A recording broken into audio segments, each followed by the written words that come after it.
सो hi everyone, कैसे हैं आप सब। Myself Sumojit Kumar. और आज मैं आप लोग को पढ़ाने जा रहा हूँ क्लास 11 का फिजिक्स।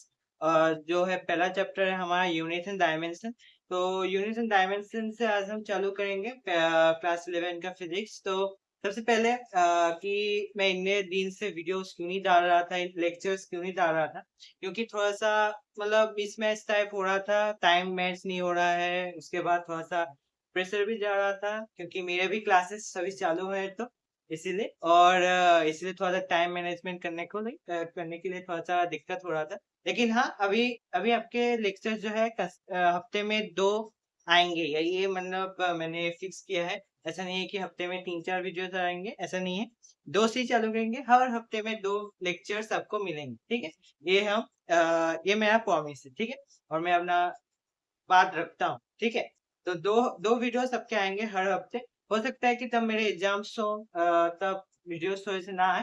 लेकिन हाँ, तब मेरे एग्जाम्स नहीं है, तब कोई मेरे सिर्फ लेक्चर्स चले, तो मेरा भी क्लासेस चलेंगे, तब जो है आपके वीडियोस हर हफ्ते 2 आएंगे, ठीक है। इसकी गारंटी मैं देता हूँ, ठीक है। सो आज हम चालू करेंगे, जैसे मैंने बताया, आज हम पढ़ेंगे यूनिट्स एंड डायमेंशन, हमारा पहला लेक्चर। सो आज आज ज्यादातर इंट्रोडक्शन होगा, डेफिनेशन टाइप होगा। आज ज्यादा हम डेप्थ में नहीं जाएंगे। और अभी क्लास 11 में है, आए हो आप लोग, तो सबसे पहले तो कॉन्ग्रेचुलेशन, क्योंकि 10th पास करने के बाद आप क्लास 11 पे आए हो और आपने 11 में लिया है साइंस। तो उसके लिए थोड़ा सा मेहनत करना पड़ेगा आपको भी और मुझे भी, क्योंकि मुझे पढ़ाना है, और आपको इसलिए क्योंकि आपको पढ़ना है, ठीक है। तो शुरू करते हैं आज का लेक्चर बिना कोई देरी के। तो लेट्स स्टार्ट। फर्स्ट टॉपिक जो है हमारा यूनिट्स एंड डायमेंशन का। पहला है हमारे यूनिट्स। यूनिट्स क्या होते हैं, पहले हम वो जान लेते हैं। तो यूनिट्स है हमारा the measurement of a physical quantity, is the process of comparison of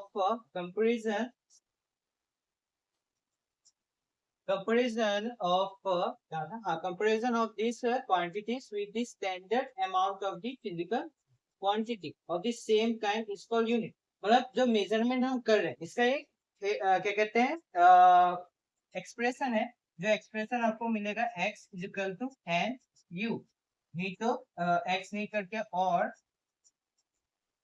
u is equal to n u, ठीक है। यहाँ पे x जो है वो है फिजिकल क्वांटिटी, ये फिजिकल क्वांटिटी है।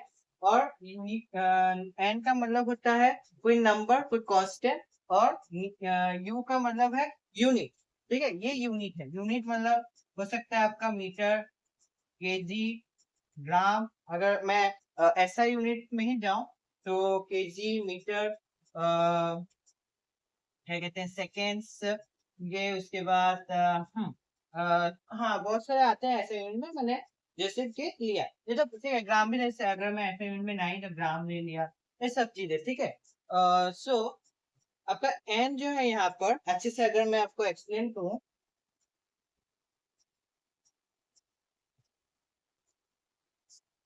X is equal to n q.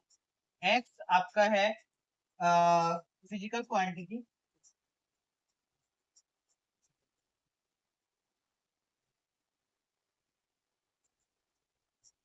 X is any physical quantity, कोई भी फिजिकल क्वांटिटी हो सकती है। लेंथ हो सकता है, वेट हो सकता है, हाइट हो सकता है, ठीक है ना। उसके बाद वेलोसिटी हो सकता है, कुछ भी हो सकता है, ठीक है ना।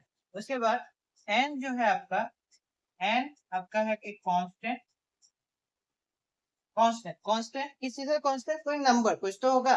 जैसे आपने एक हाइट मेजर किया, जैसे कि आपने इस मार्कर का लेंथ कितना होता है आपने मेजरमेंट किया, इसका लेंथ, इसका वीट कितना है आपने मेजरमेंट किया, समझ, ठीक है।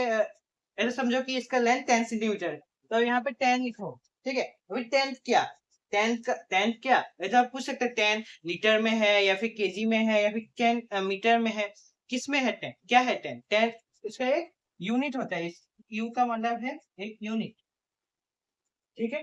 तो इस मतलब इस फिजिकल क्वांटिटी को, जो एक लेंथ है, जैसे कि मैंने एग्जांपल लिया मार्कर, तो मार्कर एक फिजिकल क्वांटिटी हो गया लेंथ, इसका हम लेंथ ढूंढ रहे हैं। अब ये लेंथ जो ढूंढ रहे हैं, इसका एक कांस्टेंट लिख लेगा, एक नंबर लिख लेगा, समझ लो, एक वैल्यू लिख लेगा।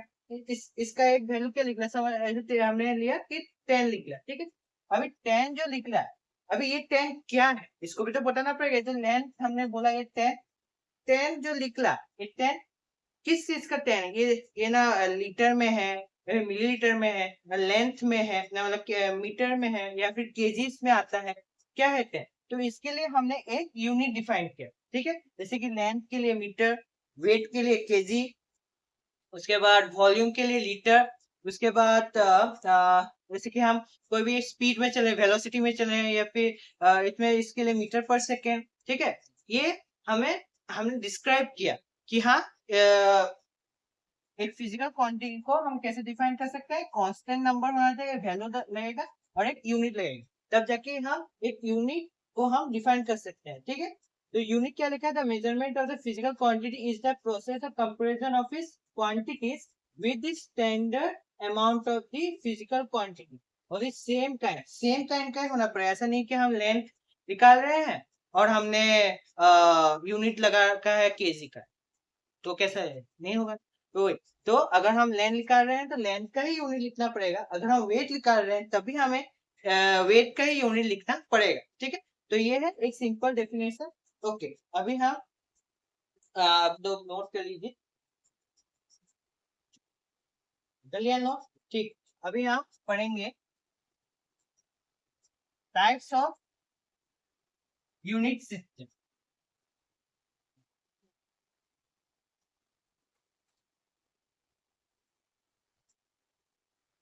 ठीक, अभी सिस्टम और यूनिट्स एक नया टॉपिक है, तो इसको हम लिखेंगे।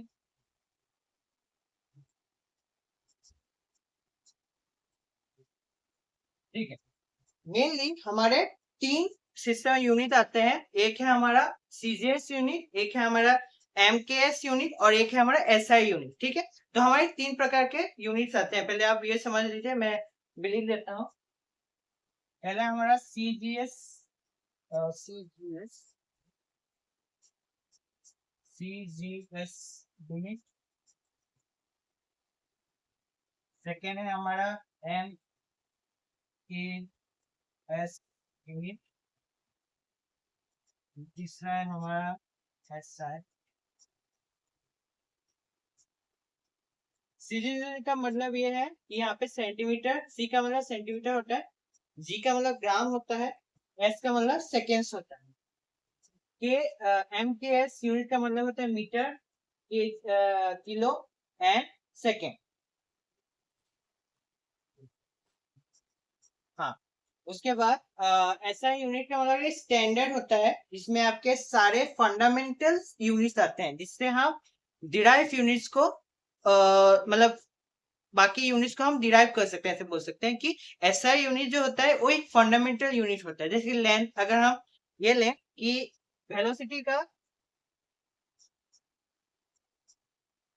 यूनिट क्या होता है, हमें सभी हम लोग को पता है कि मीटर पर सेकेंड होता है। यहाँ पे जो मीटर है ये लेंथ, हमें पता है लेंथ। सेकेंड हमारा टाइम,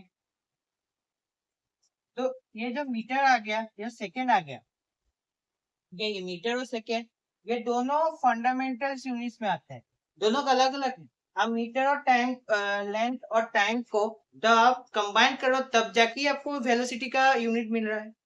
तो ये दोनों इंडिपेंडेंट यूनिट्स हैं, ठीक है। इसको हमने कंबाइन कर डिराइव किया है, तब जाके मीटर पर सेकेंड आया है। ओके, जैसे कि आप एक्सेलरेशन का दे लीजिए, मीटर पर सेकेंड स्क्वायर, वो भी एक डिराइव यूनिट है। तो ऐसा यूनिट है, फंडामेंटल यूनिट्स को हम डिराइव कर सकते हैं। ये वाला मतलब एक स्टैंडर्ड मतलब आया कि ऑल ओवर दी वर्ल्ड कि हाँ, ये इसी यूनिट्स को यूज कर पाए फॉर बेटर अंडरस्टैंड। तो हम एक एक करके सारे यूनिट्स को डिफाइन करेंगे।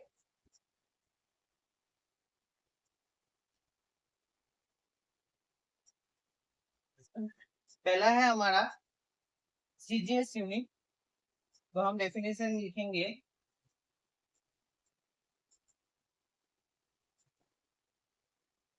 In this system,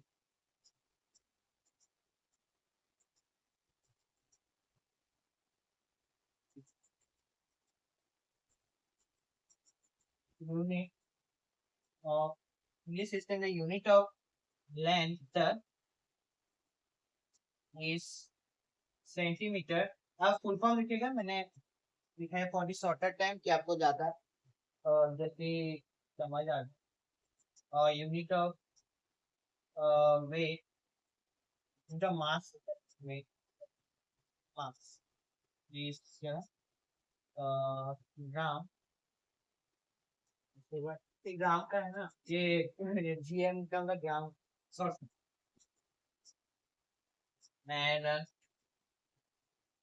unit of time is second. ठीक है, तो ये हमारा क्या आता है मैंने इससे कहा है आपको एक्सप्लेनेशन के टाइम में। यूनिट ऑफ लेंथ हम सेंटीमीटर में लिखते हैं, यूनिट ऑफ मास हम ग्राम में लिखते हैं, और क्या कहते हैं यूनिट ऑफ टाइम हम सेकंड में लिखते हैं। इसको ही आप क्या कहते हैं जैसे नोट करिए। ओके, इसको हम अगर सेकंड जो हमें पढ़ा एम के एस यूनिट, सेकंड जो है इसमें हम कुछ नहीं चेंज करेंगे, बस सेंटीमीटर को, ग्राम को और सेकंड को, टाइम का सेकंड ही रहेगा। सिर्फ हम यहाँ पे लिखेंगे मीटर और यहाँ पे किलोग्राम। ठीक है, तो नोट कर लिया। सिंपल है कि सीजीएस यूनिट में हमारा सेंटीमीटर आता है लेंथ के लिए, मास के लिए आता है ग्राम, और टाइम के लिए सेकेंड। दोनों के लिए टाइम सेकेंड ही रहेगा। और एमकेएस यूनिट में लेंथ आता है मीटर, मास आता है केजी में, और टाइम से सेकेंड में ही रहेगा। ठीक है, अभी आते हैं हम SI unit.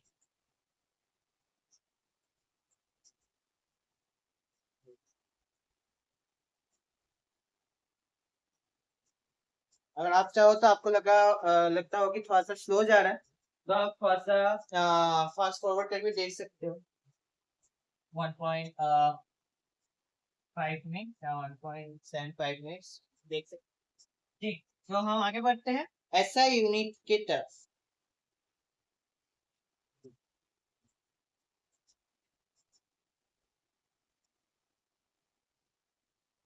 In this system, unit of mass kg, unit of length meter, unit of time second, unit of temperature Kelvin, और केल्विन केल्विन और बॉइलिंग होता है हमारे दोनों देंगे हम केल्विन पे। Next unit of current is ampere, unit of units 10 is candela, see so not here, and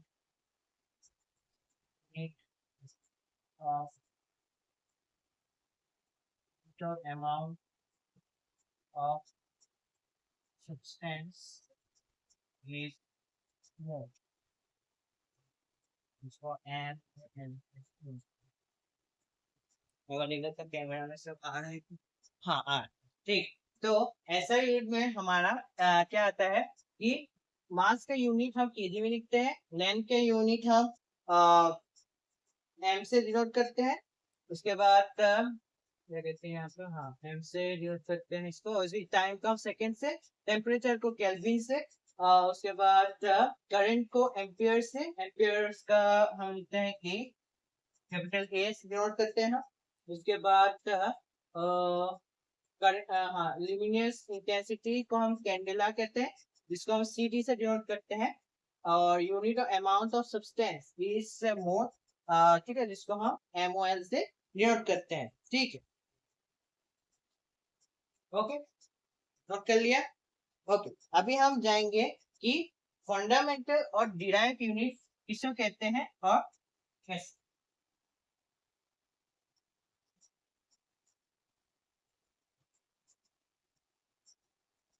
जो मैंने एसआई यूनिट में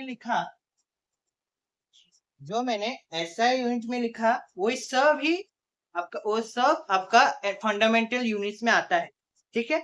जो भी मैंने एसआई यूनिट्स में आपको लिख कर दिया, जैसे कि मास, लेंथ, टाइम, उसके बाद लिमिट इंटेंसिटी, टेम्परेचर, उसके बाद अमाउंट ऑफ सब्सटेंस, सब कुछ आपका क्या कहते हैं फंडामेंटल यूनिट्स में आता है। ओके, सो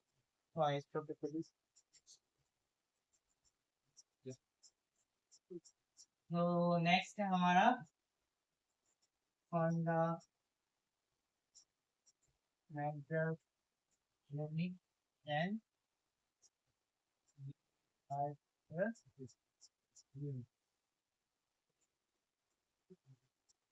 फंडामेंटल यूनिट्स कैसे कहते हैं, ये डेफिनेशन लिखते हैं अपने तरफ से।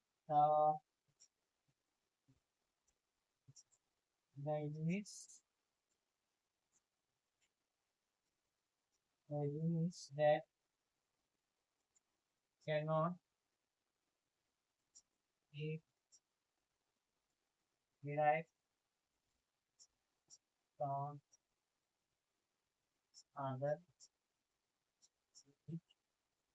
other units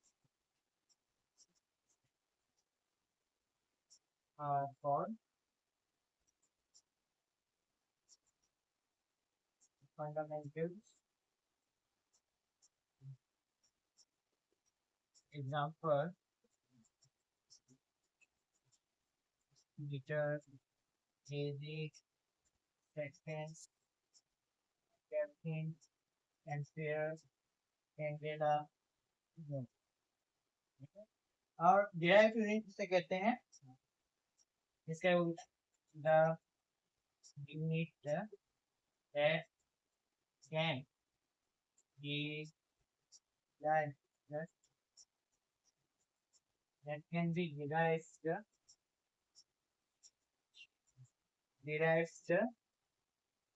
derived नहीं तो ऑप्शन ही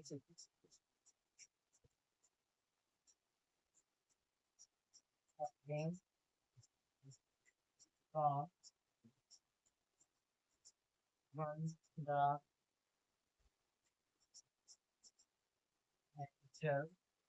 fundamental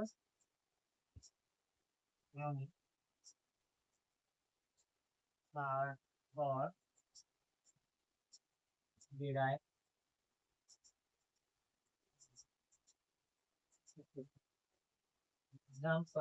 एग्जाम्पल हम ले सकते हैं मीटर पर सेकेंड,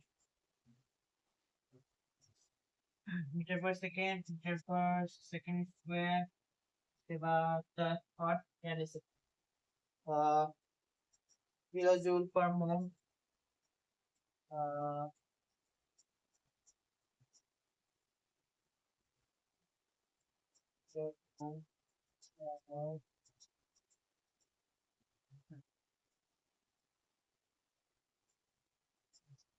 ठीक। सो ये हमारे फंडामेंटल यूनिट्स, वही है डिराइव्ड यूनिट्स, ठीक है।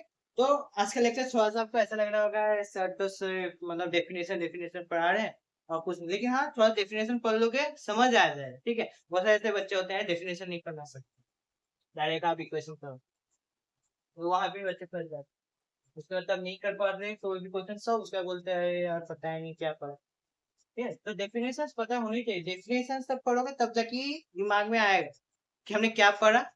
देखो डेफिनेशन लिखने आए कि ना आए, मैं अगर आप मुझे पूछोगे, मुझे एक भी डेफिनेशन नहीं आता, ठीक है, मुझे कोई, इसलिए मैं कॉपी से आपको बता रहा हूं, लेकिन मुझे समझ आता है। लैंग्वेज में नहीं हो सकता है कि थोड़ा सा गड़बड़ी हो, लेकिन मुझे समझ आता है कि इसका मतलब क्या है। अगर कोई मुझे पूछे कि फंडामेंटल इंग्लिश क्या होता है, तो बोल सकता क्या होता है, ठीक है।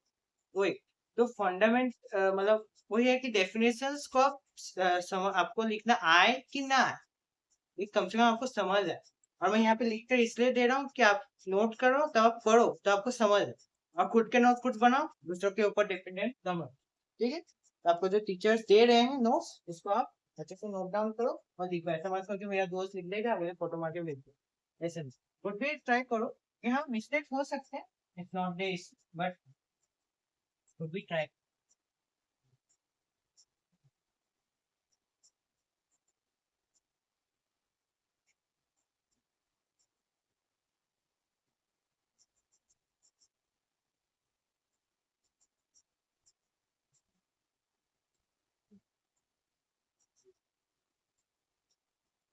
ठीक, अभी हम पढ़ेंगे जैसे अब तक मैंने जितना ही पढ़ा है आपको शायद समझ आया होगा। ठीक है, अभी हम पढ़ने वाले हैं डायमेंशनल एनालिसिस। नया टॉपिक है डायमेंशन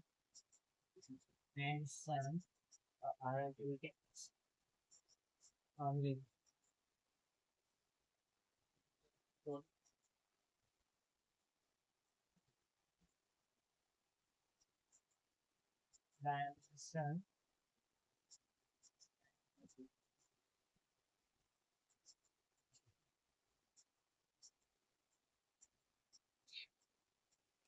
तो डायमेंशन एनालिसिस के अंदर आपके डायमेंशनल फॉर्मूलास रहते हैं, डायमेंशन इक्वेशन रहते हैं, और डायमेंशंस क्या होते हैं वो। ठीक है, तो सबसे पहले कि अगर मैं यहाँ पर ये लिखूं कि velocity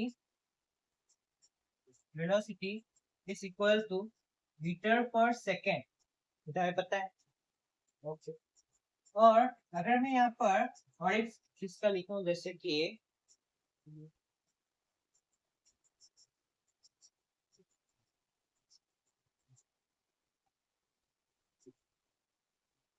relative velocity, relative velocity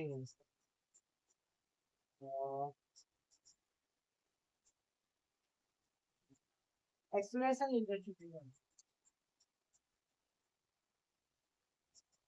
acceleration क्या होता है मीटर पर सेकंड स्क्वायर। अभी एक चीज बताओ, यहाँ पर क्या दिख रहा है, क्या दिख रहा है आपको? दिख रहा है यहाँ पे लेंथ और टाइम, इनके पावर कितने हैं? 1। एक्सेलरेशन में आपको क्या दिख रहा है? लेंथ और सेकंड। लेंथ का पावर है 1 और सेकंड का पावर है 2। ठीक, अगर मैं आपको यहाँ लिखूं लेंथ बाय टाइम, और यहाँ पे भी मैंने वही लिखा लेंथ बाय टाइम का स्क्वायर, तो मैं क्या यहाँ पे लिख सकता हूँ? लेंथ मतलब एल और टी लिख सकता हूँ, एल टू टी -1, क्योंकि ऊपर चला गया तो -1। ठीक है, और अगर मैं यहाँ पे लिख एल टी -2, एल -2 भी कह सकते हैं, कोई बात, एल टी -2। सो यहाँ पे आप देख सकते हो लेंथ तो दोनों में ही है, टाइम भी दोनों में है, डिफरेंस क्या है? पावर का डिफरेंस, पावर का है। और यही हम एनालाइज करेंगे कि ये सही है या गलत। ये भी हमने जो यहाँ लिखा कि लेंथ और टाइम, इसका हम एनालाइज करेंगे कि डायमेंशन फॉर्मूला होता है कि नहीं। बहुत सारे ऐसे केसेस मिलेंगे जहाँ पे होता ही नहीं है, हमने डिराइव कर लिया, अरे ये तो नहीं है। ठीक है, यहाँ पे आपको मास दिख रहा है, मास नहीं है, तो मास में हम क्या लिखेंगे? यहाँ पे मास दिए थे m0, यहाँ पे तो देखा m/0, m/0। ठीक, सो यहाँ पर हमें एनालाइज करने देखा इन दोनों में एक रिलेशन लिखा। ठीक है ना, इन दोनों में एक रिलेशन निकालो या फिर इसको चेक करो ये एक्चुअली में एक फॉर्मूला है कि नहीं। ठीक है, जैसे वेलोसिटी हम लिख दिया मीटर पर सेकेंड, लेकिन ये वैलिड है कि नहीं, ये वाला चीज वैलिड है कि नहीं, वो वैलिडिटी हमें चेक करना पड़ता है। वो हमें डायमेंशन फॉर्मूला से हमें पता चलता है कि डायमेंशनल फॉर्मूला जो हमने एनालिसिस, डायमेंशन एनालिसिस से पता चलता है कि ये वैलिड फॉर्मूला है कि नहीं। ओके, हम वैलिडिटी चेक कर सकते हैं। ओके, सो इधर तो वो मैं आपको समझा जाए डायमेंशन एनालिसिस होता क्या है कि हमें डायमेंशन जैसे कि फिजिकल क्वांटिटी दे देंगे, उस फिजिकल क्वांटिटी को हमें निकालना है कि वो एक्चुअली में एग्जिस्ट करता है कि नहीं। ये हम बस एक साइंटिस्ट का मन गया, चलो आज आज हम एक फॉर्मूला लिख देते हैं, चलो उसको ही बैठ के वो चीज देखना पड़ा कि ये एक्चुअली में एग्जिस्ट होता है कि नेचर में। ठीक है, एक्चुअल वर्ल्ड में, फिजिकल वर्ल्ड में ये चीज एक्चुअली में आता है कि नहीं। ठीक है, तो इसीलिए तो चलो इसको हम पहले तो चीज है डेफिनेशन वाइज ही चलेंगे, उसके बाद हम आपको समझाएंगे कि निकालना कैसे, क्वेश्चन भी करेंगे धीरे धीरे। तो पहला है हमारा डायमेंशन फॉर्मूला, जो मैंने आपको अभी दिखाया, एल टी -1, एल टी -1, वही डायमेंशन फॉर्मूला है, वही फॉर्मूला। ठीक है, तो उसके डेफिनेशन आप लिख दीजिए। डेफिनेशन क्या होता है?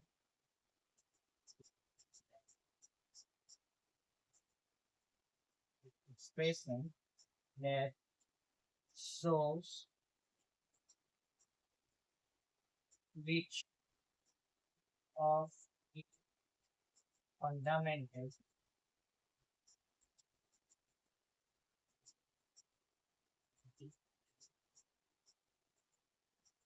fundamental quantity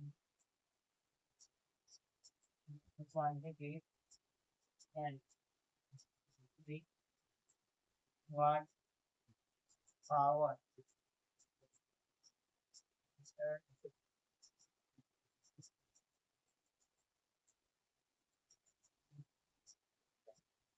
divide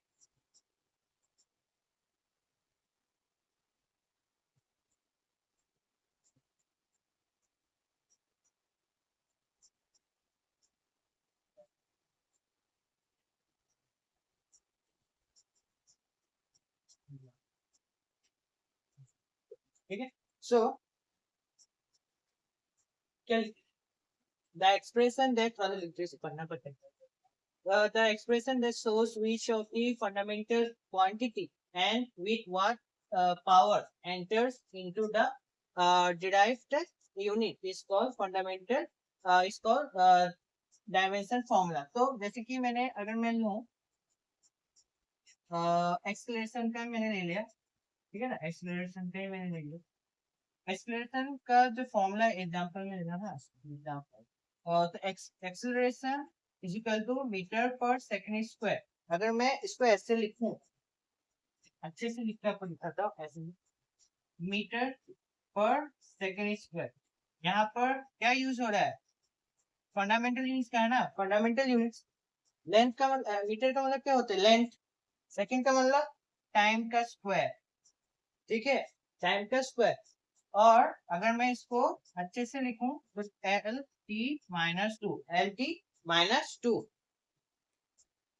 सो यहाँ पे क्या लिखे, अगर मैं कंपेयर करूँ तो आपके एग्जांपल को विथ द डेफिनेशन, तो यहाँ पे लिखा था expression that shows which of the fundamental quantities and with what power. Power ये देखो, पावर यहाँ पे पावर क्या है, लाइन चला गया, कोई बात नहीं, ओके आ जाएगा वो अपने आप। तो यहाँ पर पावर है अपना 1, ठीक है, पावर है अपना यहाँ पे 1, यहाँ पे मीटर का 1 है और यहाँ पे लेंथ का 1 है, तो यहाँ पे पावर 1 है। लेकिन सेकंड पे क्या है, सेकंड का पावर 2 है, टाइम का पावर भी यहाँ पे 2 लिखना पड़ा, तो इसलिए L1 हम नहीं बोलते, L1T-2। लेकिन हाँ अगर आप बोलोगे तब भी कोई मिस्टेक नहीं है, सही है, ठीक है। और हम इसको हमेशा स्क्वायर ब्रैकेट के अंदर लिखते हैं, हाँ स्क्वायर ब्रैकेट के अंदर लिखते हैं, याद रहना पड़ेगा, नहीं तो अगर आप स्क्वायर ब्रैकेट नहीं दोगे गलत, स्क्वायर ब्रैकेट देना पड़ेगा तब जाके ये आपका करेक्ट होगा, नहीं तो रॉन्ग। ओके, ठीक है, समझ आया। ओके, अभी हम पढ़ेंगे नेक्स्ट डायमेंशनल इक्वेशन। सबने लिख लिया, पॉज करके नोट करो, ठीक है, पॉज करके हमेशा नोट करो तब जाके होगा।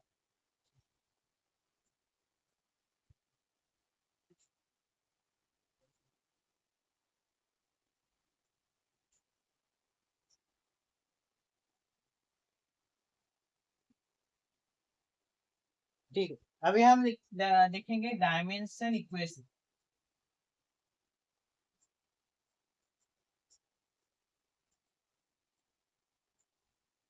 डायमेंशन इक्वेशन किसे कहते हैं उसको हम देखेंगे।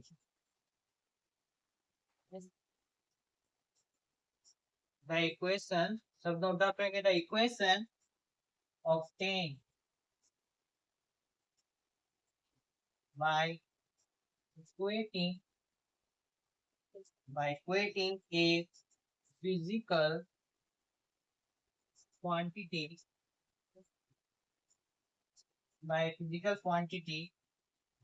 with its dimension with its dimensional formula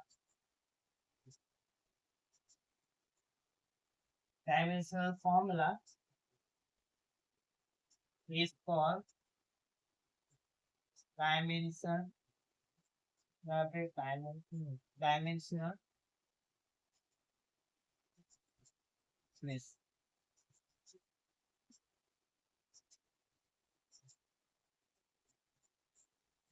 तो अभी क्या लिखा है कि the equation obtained by equating a physical quantity with its dimensional formula is called dimensional equation।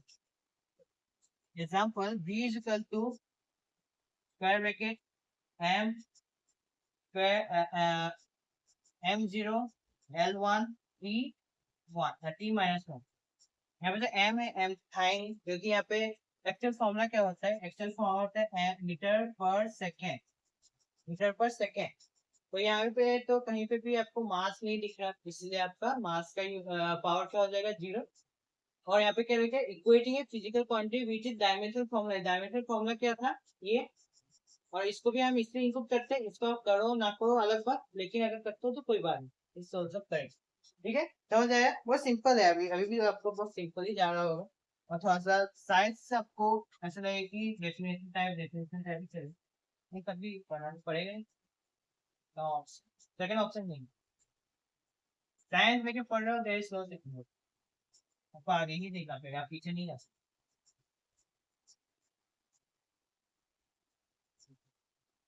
तो अभी हम पढ़ेंगे डायमेंशन। डायमेंशन सबसे लास्ट में हम पढ़ रहे हैं, डायमेंशन क्या होता है। So the power to which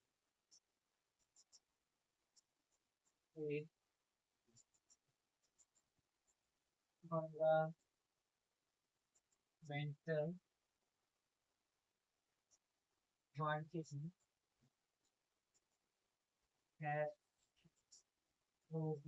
has to be rises to express a physical quantity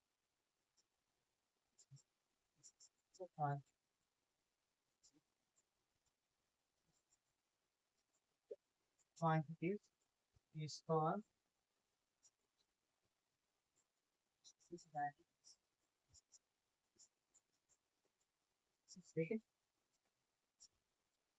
the power which the power to which a fundamental quantity has to be raised to express the physical quantity is called dimension। मुझे को explain करने का नहीं है, जो मैंने पहले से आपको डायमेंशनल फॉर्मूला डायमेंशनल इक्वेशन दिखाया है उसका ही ये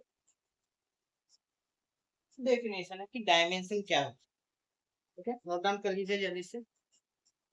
सो thank you for attending the our first lecture of units and dimension. जो आज हमने पढ़ा, आज जो ज्यादातर आपका डेफिनेशन टाइप ही चला है। नेक्स्ट लेक्चर से हम थोड़ा सा इक्वेशंस के साथ खेलेंगे, एप्लीकेशंस को थोड़ा देखेंगे कि किस तरह से हम यूज कर सकते हैं, और हम कुछ कुछ डायमेंशंस भी सीखेंगे, क्योंकि अगर हमें फॉर्मूला ही नहीं पता तो हम यूज नहीं करते, राइट। तो हमें फॉर्मूलाज भी पता होने चाहिए, ठीक है, किस तरह से हम हर एक फॉर्मूला को अच्छे से यूज कर सकते। ठीक है, तो एप्लीकेशंस को हम देखेंगे किस तरह से यूज कर। तो हाँ, तो मिलते हैं अगले लेक्चर में। So keep watching and stay safe and stay tuned. ठीक है, ओके बाय।